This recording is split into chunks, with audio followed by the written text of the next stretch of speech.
Marketing and Introduction, 6th Canadian edition, and we're doing Chapter 8.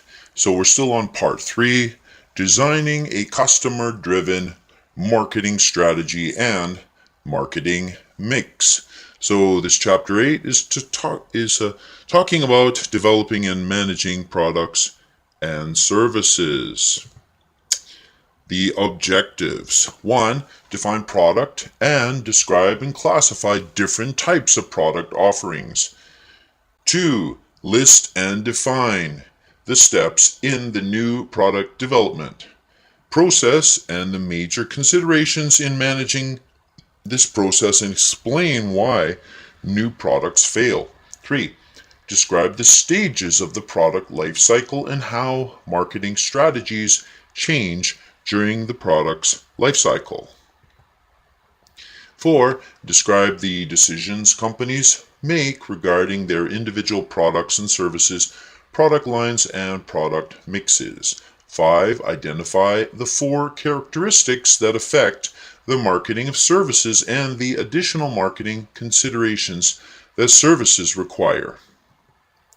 So what is a product? On the left we have services, intangible activities, benefits, or satisfaction that do not result in the ownership of anything. And on the right hand side we have products, anything that offered to a market for attention, acquisition, use, or consumption that may satisfy a want or need. So products are differentiated based on experiences in acquiring and using them, and elevated at 3 levels. So we see in figure 8.1 the 3 levels of product: core, actual, and augmented. You can see here in the middle there's a green bullseye. It says core customer value. Around that there's a yellow donut. It says actual product. So we have the brand name, the quality level, the packaging, the design, and the features. And then on the outside we have a red donut, and it says augmented product, delivery and credit, product support, warranty, after sale service. So we have product and service classifications. Consumer on the left hand column and industrial in the right. So we have convenience, where it says consumer. For industrial it says material and parts. For consumer it says shopping, and on the right for industrial it says capital items. On the left for consumer it says specialty. On the right it says industrial supplies and services. And then on the left we have consumer unsought, and there's nothing on the industrial column. New product development strategy. So for new product development, this development of original products, improvements, modifications, or new brands. There is new product innovation. It is expensive and risky, and most new products fail or underperform. There's a diffusion of innovations theory. All right, that's the theory. Exhibit 8.3, new products. Sometimes new products are completely new inventions, but more frequently they are improvements to existing products, like the Logitech K310 washable keyboard. Technology adoption lifecycle. Figure 8.2, developed by Jeffrey Moore. The technology adoption life cycle shows 5 different market segments, each separated by a gap. The chasm, or most significant gap, occurs between members of the early adopters and members of the early majority segment. So on the left, you can say we have the innovators, then we have the early adopters, and then there's a chasm. Then we have the early majority, the late majority, and the laggards.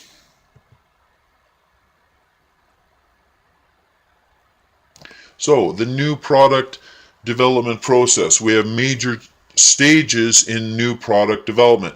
So figure 8.3, major stages in new product development. We have idea generation, idea screening, concept development and testing, marketing strategy development. We go down onto the bottom left. It says business analysis, product development, test marketing, and commercialization. So, new product development process. There's the idea generation. So from internal sources, there are company employees at all levels. And then we have crowdsourcing. We have external sources, customers, competitors, distributors, and suppliers, and others. So 2, idea screening. You keep good ideas and drop the poor ones. You describe product, target market, and competition. You estimate market size, price, development time, and costs, manufacturing costs, and rate of return. And you evaluate the new product ideas against a set of company criteria. 3, concept development and testing. Product concept, new product idea stated in meaningful consumer terms. And then you have concept testing, testing new product concepts with groups of potential consumers. So, concept development and testing. Exhibit 8.8. The latest concept car from Volvo is positioned as a family-friendly sedan. It has a built-in car seat for children. 4, marketing strategy development. An initial marketing strategy and a 3-part marketing strategy statement. You describe the target market, plan value proposition, sales, market share, and profit goals. Outline the product's planned price, distribution, and marketing budget. Describe the planned long-run sales and profit goals, marketing mix strategy. 5, business analysis. You review the sales, costs, and profit projections, and positive review triggers product development. 6, product development. Develops concept into a prototype. Prototypes are developed and tested. 7, test marketing. The product introduced into a realistic market. Gains experience prior to full introduction. And 8, commercialization, full-scale introduction into the market. So you see on the right, Exhibit 8.9, product testing. Patagonia uses tried and true customers, its Patagonia ambassadors, to help field test its products under harsh conditions and help designers refine them. Check your understanding. Go, no, go decisions. As a company moves through the product development process, it becomes more and more invested in moving forward with the idea. Each step requires more resources, and while focus is placed upon ideas along the process, time and energy is lost on other ideas which may have also been viable. It begs the question as to which of the 8 steps in the product development process is the most pivotal. Can any one of the steps be singled out as the most important, or does it depend on the specific situation? Product life cycle, figure 8.4, representation of sales and profits over a typical new product's life cycle. You see here, there's a bar going vertically. It says sales and profits in dollars. And it starts in, and then on the bottom it says losses or investment dollars. And then there's a 0 in the middle and a horizontal line which is time. So on the left it says product development, introduction. So there's a red line, and the red line goes down where it says introduction, but the green line starts going up at that phase. But the red line starts actually in product development.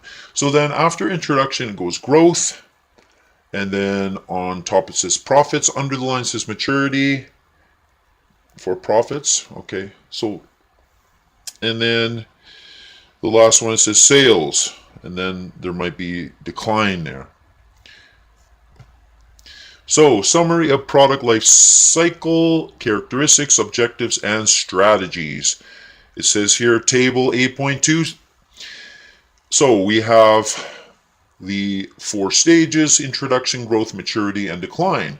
So characteristics: sales. So low sales for introduction, rapidly rising sales, peak sales, then declining sales. Costs: high cost per customer, average cost per customer, low cost per customer, and low cost per customer in the decline stage.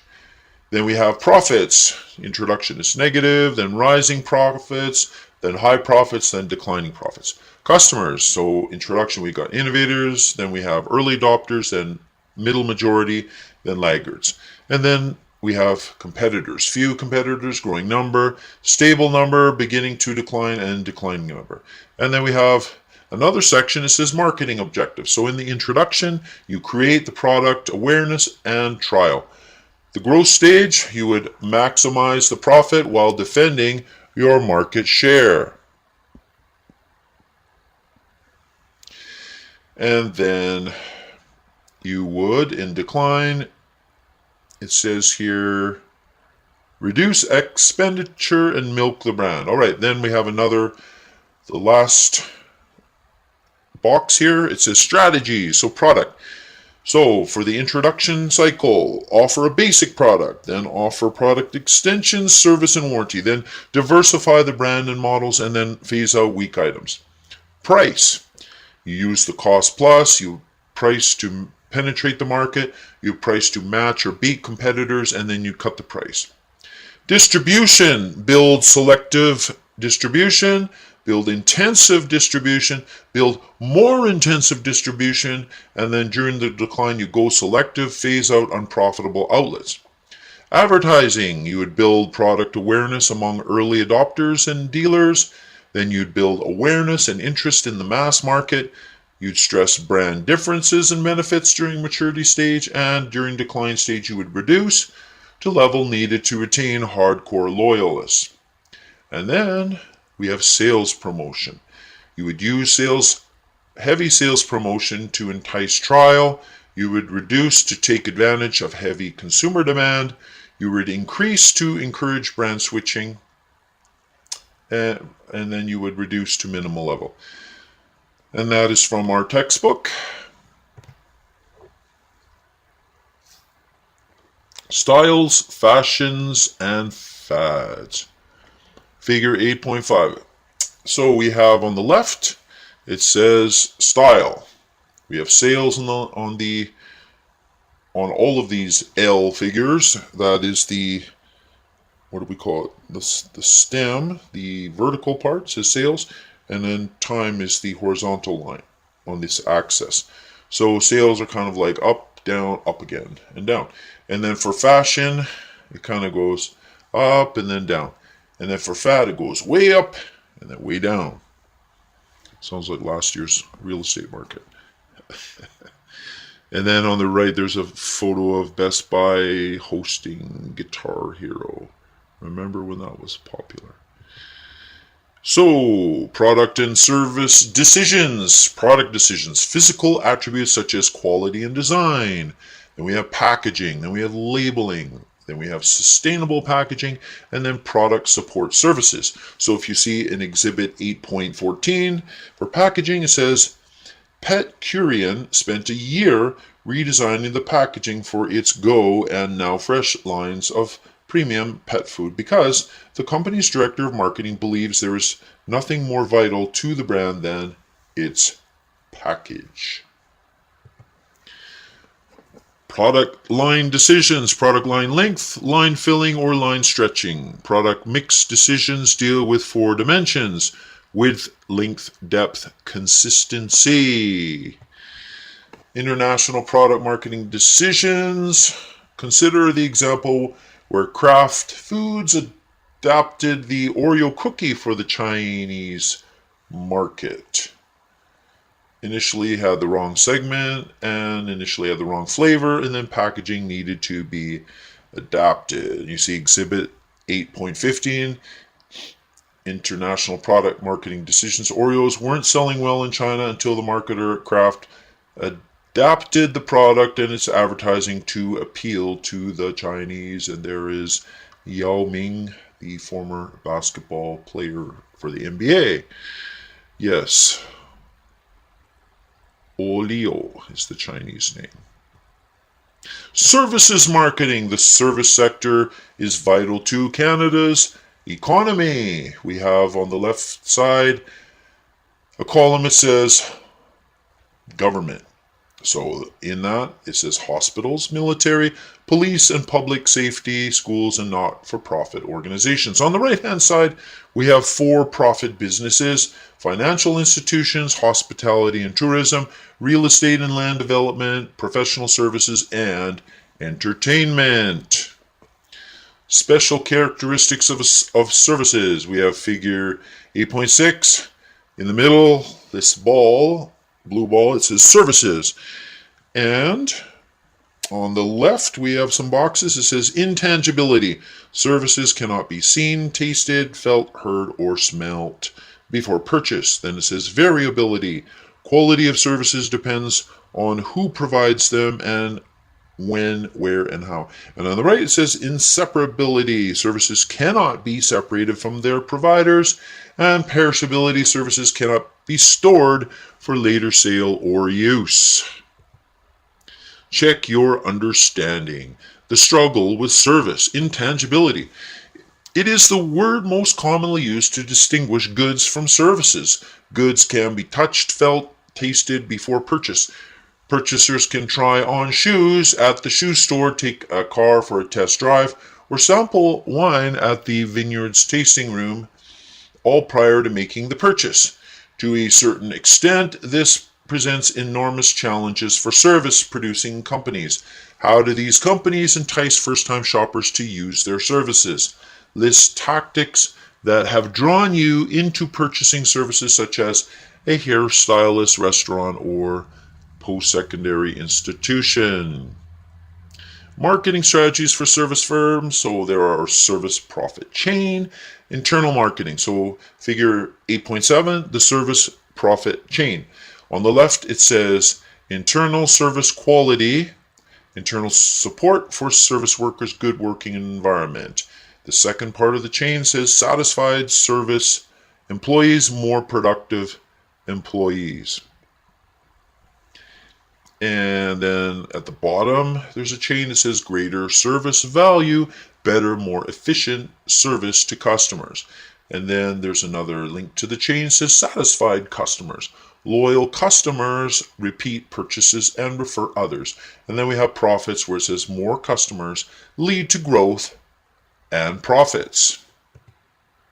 Distinctive characteristics of services. We've got three major marketing tasks to manage. We've got service differentiation, quality, and productivity. Reviewing the concepts. Define product and describe and classify different types of product offerings. 2. List and define the steps in the new product development process and the major considerations in managing this process. 3. Describe the stages of the product lifecycle and how marketing strategies change during the product's lifecycle. 4. Describe the decisions companies make regarding their individual products and services, product lines, and product mixes. 5. Identify the 4 characteristics that affect the marketing of services and the additional marketing considerations that services require. And that's it. Thanks for watching.